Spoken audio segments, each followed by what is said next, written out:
बिस्मिल्लाहिर्रहमानिर्रहीम। नाज़रीन अस्सलाम वालेकुम, मैं हूँ इमरान वसीम। नाज़रीन, इस व्लॉग में एक तो हम बात करेंगे जो साबिक़ वज़ीर आज़म इमरान ख़ान की पार्टी चेयरमैनशिप बहाल हुई है।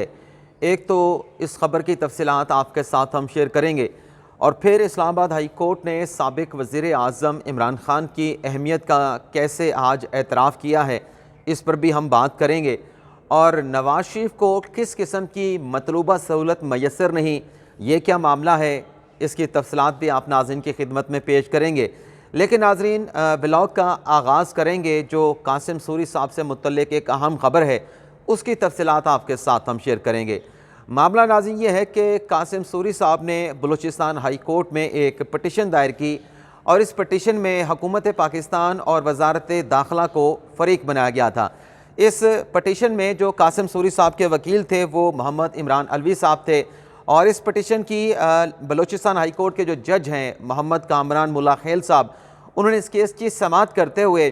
कासिम सूरी को, उनके वकील को और जो पावर ऑफ अटर्नी था जो कासिम सूरी की तरफ से अपने वकील को दिया गया था, एक तरह का बयान हल्फी होता है, वकालतनामा होता है जिस पे कासिम सूरी जो है वो सिग्नेचर करके ओथ कमिश्नर से सिग्नेचर करवा के उसकी तस्दीक करा के उन्होंने अपने वकील को दिया था। तो इस मामले की तस्दीक के लिए अदालत ने, बलूचिस्तान हाई कोर्ट के जज ने कासिम सूरी को, उनके वकील को और उसके साथ साथ ओथ कमिश्नर को कल 12 बजे पेश होने का हुक्म दिया था। इस हुक्म से पहले नाज़रीन, जो सरकारी वकला कमरा अदालत में मौजूद थे, जिसमें एडवोकेट जनरल बलूचिस्तान के ऑफिस के सरकारी ऑफिसर मौजूद थे और प्रोसिक्यूटर बलूचिस्तान मौजूद थे, उनकी तरफ से कहा गया था कि क्योंकि उन्होंने एतराज़ उठाया था कि जो कासिम सूरी साहब हैं वो तो मंजर आम से गायब हैं, तो ये जो पावर ऑफ अटॉर्नी दिया गया है, सबसे पहले तो इस बात की वेरिफिकेशन होनी चाहिए कि कासिम सूरी साहब ने आया कि ये अपने पावर ऑफ अटॉर्नी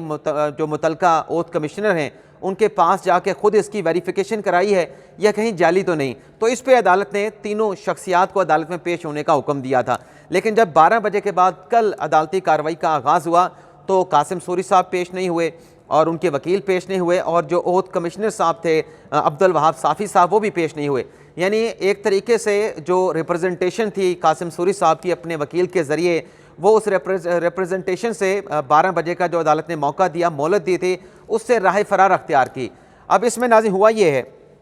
कि जब वकला अदालत के सामने पेश नहीं हुए तो फिर जो जज साहब हैं उनकी तरफ से एक ऑर्डर जारी किया गया है जिसमें डिस्ट्रिक्ट जो सेशन जज हैं, डिस्ट्रिक्ट एंड जो सेशन जज हैं बलूचिस्तान के, उनको हुक्म दिया गया है। बल्कि पहले तो आपको बताएं कि जो सरकारी वकला थे उनकी तरफ से अदालत में ये भी कहा गया था कि ये जो कासिम सूरी साहब हैं, ये इन्होंने जो हिफाजती ज़मानत के लिए आपसे रजू किया है, इसमें वो हक़ाइक़ को तरोड़ मरोड़ करके, हक़ाइक़ को जो है वो मैनिपुलेट करके वो इलेक्शन तो लड़ना चाहते हैं लेकिन किसी अदालत के सामने ख़ुद को सरेंडर नहीं करना चाहते। पहले तो तस्दीक करा लें कि ओथ कमिश्नर की जो वेरिफिकेशन है वो कानून के मुताबिक हुई है या नहीं हुई। तो फिर जब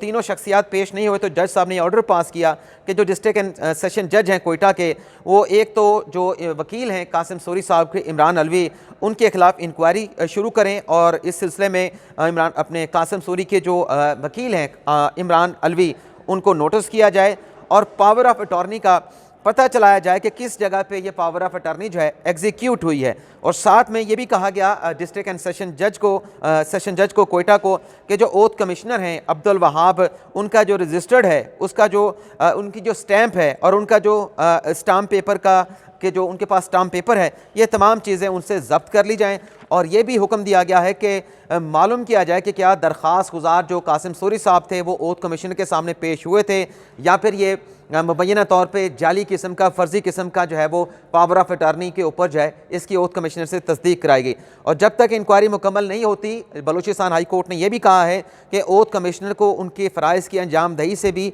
रोक दिया जाए। और अहम बात नाज़रीन इसमें यह है कि बलूचिस्तान हाई कोर्ट ने यह भी करार दिया है कि कानून का ये तयशुदा असूल है, यानी पैरामीटर है कि सरेंडर किए बगैर जो शख्स प्रोक्लेम ऑफेंडर हो, उसको, उस मुलज़म को किसी भी किस्म का जो रिलीफ है उस रिलीफ का कोई वो हकदार नहीं है। तो ये नाज़रीन बलूचिस्तान हाई कोर्ट से बड़ा फैसला आया है। तो जनाब कासिम सूरी साहब जिन्होंने अदम एतमाद की तहरीक को जो है वो रूलिंग दे के जो है वो सेटिसाइड कर दिया था और फिर सुप्रीम कोर्ट ने उनके खिलाफ टेक्सचर पास किया था कि ये कासिम सूरी साहब का गैर आइनी, गैर कानूनी इकदाम था कि अगर तहरीक अदम एतमाद आ चुकी थी उस पर वोटिंग कराते, लेकिन बगैर किसी जस्टिफिकेशन के उन्होंने उस अदम एतमाद की तहरीक को खारिज कर दिया था, जिसके बाद फिर खान साहब ने कौमी असम्बली को तहलील कर दिया था और फिर सदर साहब ने उसके ऊपर असम्बली तहलील करने के एडवाइस को मंजूर भी कर लिया था और निगरान हुकूमत के क़याम के सेटअप का सिलसिला शुरू कर दिया गया। तो ये बलूचिस्तान हाई कोर्ट में बड़ी डेवलपमेंट हुई है। इसके अलावा नाज़रीन, आज इस्लामाबाद हाई कोर्ट ने जो MPO को ऑर्डर जारी करने का जो अख्तियार है, एक तो इस हवाले से जो शहरियार अफरीदी और शानदाना गुलजार की दरख्वास्तें थीं उन्हें अदालत ने एक्सेप्ट कर लिया है और साथ में कहा गया है कि ये जो MPO ऑर्डर जारी करने का अख्तियार डिप्टी कमिश्नर के पास तो अख्तियार ही नहीं, ये अख्तियार कबीना के पास होना चाहिए। और साथ में इसी ऑर्डर में, जो कि बाबर सत्तार साहब ने महफूज फैसला सुनाया है, जो 3 MPO का सेक्शन PO 18 है, 1980 का ये कानून है, इसको भी गैर कानूनी करार दे दिया गया है। अब आ जाते हैं जो इमरान खान साहब की एक तरीके से party chairmanship Islamabad high court के फैसले से बहाल हुई है। आज जो कल शोएब शाहीन साहब ने बैरिस्टर गौहर साहब की दरख्वास्त इस्लामाबाद हाई कोर्ट में दायर की थी कि हमने अपने कैंडिडेट्स के टिकटों का फैसला करना है, तो इमरान खान साहब के साथ मुशावरत करना चाहते हैं, तो इस दरख्वास्त के ऊपर एतराज़ात इस्लामाबाद हाई कोर्ट ने रिमूव करके जो अडियाला जेल के हुकाम हैं उन्हें आज जो सुप्रिटेंडेंट अडियाला जेल हैं उनको कहा था कि आप अपने नुमाइंदों को भिजवा दें। तो आज जस्टिस मियां गुल हसन औरंगज़ेब साहब ने इस केस की समाअत की है। पहले तो इस केस की समाअत का हवाला आपको बता देते हैं और फिर इस फैसले से पार्टी चेयरमैनशिप कैसे बहाल होती है और फिर इस मामले का नवाज शरीफ के साथ क्या ताल्लुक़ है। जो मैंने थंबनेल पे लिखा कि नवाज शरीफ को मतलूबा सहूलत मैसर नहीं, तो ये क्या माजी के कुछ ऐसी चीज़ें हैं जो एक इस किस्म के फैसलों के बाद फिर वो भी सवाल आता है कि फिर माजी में ये सब कुछ क्या हुआ था। नाज़रीन, आज जब अदालती कार्रवाई का आगाज़ हुआ तो शोएब शाहीन साहब ने कहा कि 700 हमने अपने कैंडिडेट्स की टिकटों का फैसला करना है, लेकिन अडियाला जेल के जो हुकाम हैं वो हमें कुछ अंदर ले जाने नहीं देते थे। हमने कागज़ लेके जाने हैं, जो हमने एक पेपर वर्क तैयार किया है, इमरान खान साहब को दिखाना है, उनके साथ मुशावरत करनी है। तो इस पर नाज़रीन शोएब शाहीन साहब तो इमरान खान अपना बैरिस्टर गौहर साहब को चेयरमैन PTI को रिप्रेजेंट कर रहे थे, दूसरी तरफ से अडियाला जेल हुकाम के नुमाइंदा मौजूद थे, एडिशनल अटॉर्नी जनरल मौजूद थे मुनव्वर दुग्गल साहब, और साथ में एडवोकेट जनरल इस्लामाबाद मौजूद थे। जज साहब ने कहा, मियां गुल हसन औरंगज़ेब साहब ने, कि टिकटों के लिए मुशावरत करना, क्योंकि इलेक्शन का माहौल है, तो इसमें पुराने और नया चेयरमैन अगर टिकटों की तकसीम के हवाले से भी किस कैंडिडेट को आपने टिकट देना है, किसको नहीं देना, यह बुनियादी आइनी हक है, ये जज साहब ने करार दिया। और साथ में क्योंकि एडवोकेट जनरल इस्लामाबाद ने और एडिशनल अटॉर्नी जनरल ने इस बात की मुखालफत की कि ये सब कुछ नहीं हो सकता, और उन्होंने जवाब ये पेश किया कि जो इलेक्शन कमीशन में इन्होंने रजू किया था, इलेक्शन कमीशन का फैसला मौजूद है जिसमें कहा गया, क्योंकि इलेक्शन कमीशन में भी PTI वाले गए थे, जिसमें इलेक्शन कमीशन ने कहा था कि आपका जो पार्टी का जो चेयरमैन है वो तो इमरान खान साहब नहीं रहे, तो फिर आप उनके साथ मुशावरत करने की कोई कानूनी ऑब्लिगेशन है नहीं, तो आप अपनी पार्टी के सतह पर फैसला करें। इमरान खान तो इज़ नो मोर, वो तो आपकी पार्टी के साथ उनका कोई ताल्लुक़ रहा नहीं और वो नाहल भी हैं। आर्टिकल 62-63 के मुताबिक जो तोशाखाना का मुकदमा आया तो इलेक्शन कमीशन ने मुशावरत की इजाज़त नहीं दी थी। तो आज जब एडिशनल अटॉर्नी जनरल ने और एडवोकेट जनरल इस्लामाबाद ने मुखालफत की, तो इस पर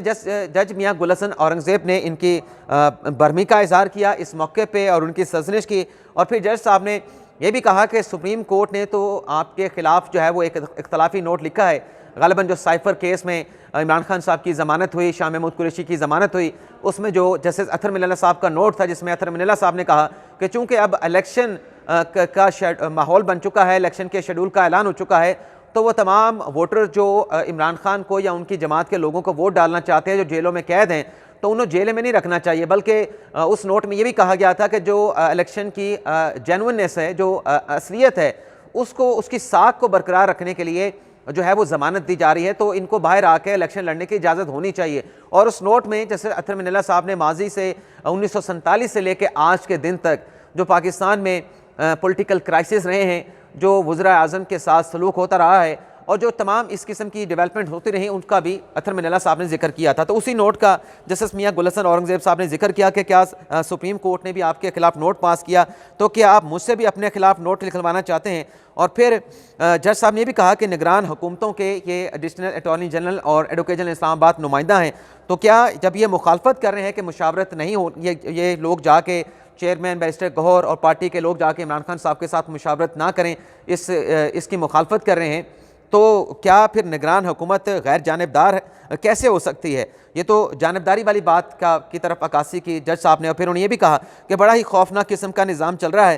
कि जिसमें इंतखाबी मामलात पे, इलेक्शन के मामलात पर मुशावरत करने की भी इजाज़त नहीं। और फिर जज साहब ने यह भी कहा कि क्या निगरान हुकूमत जो इलेक्शन है उसको डीरेल करना चाहती है इलेक्शन के प्रोसेस को। तो फिर अदालत ने बैरिस्टर गौहर साहब को, पार्टी के दीगर रहनुमाओं को जो उनके साथ जाना चाहते हैं,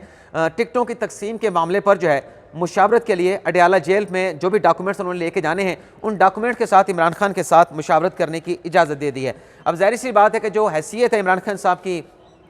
उसका भी एतराफ़ किया गया है कि साबिक चेयरमैन के साथ मौजूदा चेयरमैन मुशावरत कर सकते हैं। तो इमरान खान साहब की अहमियत का एतराफ़ कर लिया गया है कि वो साबिक चेयरमैन है। और साथ में जब ये मुशावरत होगी तो एक तरीके से जो इमरान खान साहब की पार्टी चेयरमैनशिप है, क्योंकि फैसला तो इमरान खान साहब ने करना है, बैरिस्टर गौहर साहब जो कुछ मर्जी तैयार करके ले जाएं, फैसला इमरान खान साहब का होगा। ये मैं नहीं कह रहा, ये PTI के लोग खुद कहते हैं। आप सरदार लतीफ़ खोसा साहब के स्टेटमेंट निकाल के देख लें, आप शेर मरवत साहब के निकाल के देख लें, आप अली ज़फ़र साहब के निकाल के देख लें, आप बैरिस्टर गौहर साहब के निकाल के देख लें, वो यही कहते हैं कि पार्टी के चेयरमैन इमरान खान साहब हैं। तो एक तरीके से जब यह मुशावरत होगी तो बेशक चेयरमैन बैरिस्टर गौहर अली खान हैं पाकिस्तान तहरीक इंसाफ के, लेकिन जो फैसला करेंगे टिकटों के हवाले से वो इमरान खान साहब करेंगे। अब इस मामले का नवाज शरीफ के साथ क्या ताल्लुक है? 2018 में नाज़रीन जब सेनेट का इलेक्शन हुआ था तो सेनेट के इलेक्शन से पहले नवाज शरीफ को पनामा के केस में अकामा की बुनियाद पर डिस्क्वालीफाई कर दिया गया था। आर्टिकल 62(1)(f) का इतलाक़ किया गया था। लेकिन उसके बाद पार्टी ने किया था कि मुस्लिम नवाज ने किया था कि नवाज शरीफ को पार्टी कायद बना दिया गया था। उसके बाद बल्कि वो पार्टी चेयरमैन थे, वज़ीर आज़म के उहदे से हटने के बाद उन्हें पार्टी का चेयरमैन बना दिया गया था। वहाँ पे कोई कदगन नहीं थी कि जो 62-63 पूरा नहीं उतरता वो पार्टी का चेयरमैन नहीं हो सकता। तो यही लतीफ़ खोसा साहब थे जिन्होंने ग़ालिबन पीपल्स पार्टी की तरफ से और PTI के वकला की तरफ से, MKM की तरफ से नवाज शरीफ की पार्टी सदारत के खिलाफ कि जो शख्स आर्टिकल 62-63 पे पूरा नहीं उतरता, जो ताहियात इलेक्शन लड़ नहीं सकता, तो फिर आर्टिकल 62-63 की रोशनी में वो पार्टी के चेयरमैनशिप कैसे रख सकता है। तो उस मौके पे नाज़रीन जब ये पटिशन सुप्रीम कोर्ट में ज़ेर समाअत आई, जस्टिस साकिब निसार साहब चीफ जस्टिस थे, उनकी तरफ से फिर मुख्तलिफ कानून के आर्टिकल्स और आइन के आर्टिकल मिला के ये कहा गया कि बिल्कुल ये इंटरप्रिटेशन बिल्कुल ठीक है कि नवाज शरीफ पार्टी के हेड नहीं बन सकते, पार्टी का सरबराह उनको नहीं बनाया जा सकता। तो इस दौरान जो सेनेट का इलेक्शन हो रहा था, उस सेनेट के इलेक्शन की जितनी भी दी गई टिकटें थी वो सुप्रीम कोर्ट ने कलअदम कर दी थी कि नवाज शरीफ टिकटें दे नहीं सकते थे। हालांकि आपको यहाँ पे ये भी बात याद कराते चलें कि जो पंजाब में मामला हुआ था अदम एतमाद का, जिसमें PTI के 25 लोगों ने अपनी पार्टी को वोट देने के बजाय हमजा शहबाज शरीफ को वोट दिया था, वो जब पटिशनें इलेक्शन कमीशन में आई थी, इलेक्शन कमीशन जब सुप्रीम कोर्ट में आई तो इस दौरान जो उनकी डिस्क्वालिफिकेशन इलेक्शन कमीशन से हुई PTI के 25 मुनरफ अरकान की, जिसमें ख़वातीन अरकान भी शामिल थीं, उस पर इलेक्शन हो गया था। तो सुप्रीम कोर्ट ने यह करार दिया था कि क्योंकि ये पास्ट एंड क्लोज ट्रांजैक्शन हो चुकी है तो लिहाजा और ज़िमनी इलेक्शन भी हो चुका है, तो लिहाजा इन नाहल होने वाले इलेक्शन कमीशन के फैसले के बाद डिस्क्वालीफाई होने वाले PTI के इन मुनरफ अरकान की अपीलें सुनी नहीं जा सकती, ये गैर मौसर हो चुकी हैं। लेकिन उस वक्त सुप्रीम कोर्ट ने सब कुछ किया, नवाज शरीफ के दिए गए टिकट्स, जो कि इलेक्शन शेड्यूल भी ख़त्म हो चुका था और बाकायदा इलेक्शन की तरफ मामला जा रहे थे, लेकिन उस वक्त सुप्रीम कोर्ट ने यह करार नहीं दिया कि ये पास्ट एंड क्लोज ट्रांजैक्शन है, लेकिन उनके पास अख्तियार नहीं था, तो लिहाजा हम उन्हें पार्टी के चेयरमैनशिप से हटा रहे हैं। लेकिन जो टिकट्स दिए हैं वो टिकट्स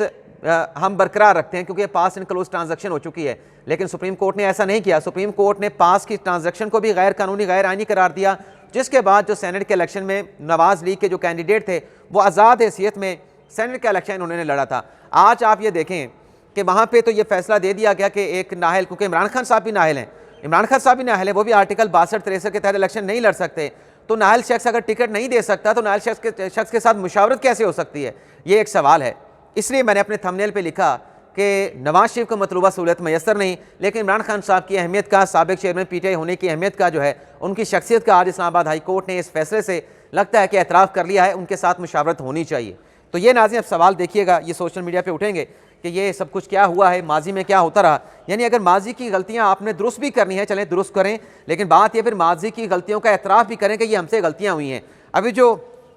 अथर मिनल्ला साहब ने नोट लिखा था कि डिक्टेटर्स जिन्होंने आइन को रोंदा, जिन्होंने मुंतखब हुकूमतों को पर शब खून मारा, एक दिन भी वो जेल में नहीं गए। तो मैंने ट्वीट में कहा था कि अगर वो डिक्टेटर एक दिन भी जेल नहीं गए अपने गैर आइनी, गैर कानूनी इकदाम पे, तो उस डिक्टेटर के जो गैर आइनी इकदामात हैं उसको जी तौसीक करने वाले जो जज हैं, क्या वो एक दिन तो छोड़ें, 1 घंटा भी जेल में गए हैं या 1 मिनट भी जेल में गए हैं? कभी नहीं गए। दुरुस्तगी अगर आपने चीज़ों की करनी है तो फिर माफ़ियाँ सबको मांगना पड़ेंगी कि माजी में हमसे ये गलत हुआ है, अब हम चीज़ों को दुरुस्त कर रहे हैं। अब आ जाते हैं नाज़रीन, जो बलोच मुजाहिरीन के हवाले से इस्लामाबाद हाई कोर्ट में समाअत हुई है, जस्टिस मियां गुल हसन औरंगज़ेब साहब ने समाअत की। वकील अता कुंडी साहब ने कहा कि इंतज़ामिया का शुक्रगुज़ार हूँ कि उन्होंने अपने अल्फाज का पास रखा है। 34 मुजाहिरीन को रिहा कर दिया गया है। मौजूदा हालात में अदालतें उम्मीद की किरण हैं, जिस पर जज साहब ने कहा कि अदालतें उम्मीद की किरण है। नहीं, मुझे नहीं पता, ये जज साहब ने कहा। फिर वकील अता कुंडी साहब ने कहा कि मुजाहिरीन के साथ गैर इंसानी सलूक हुआ, अदालत को ये भी देखना चाहिए, जिस पर जज साहब ने कहा कि हमारी वजह से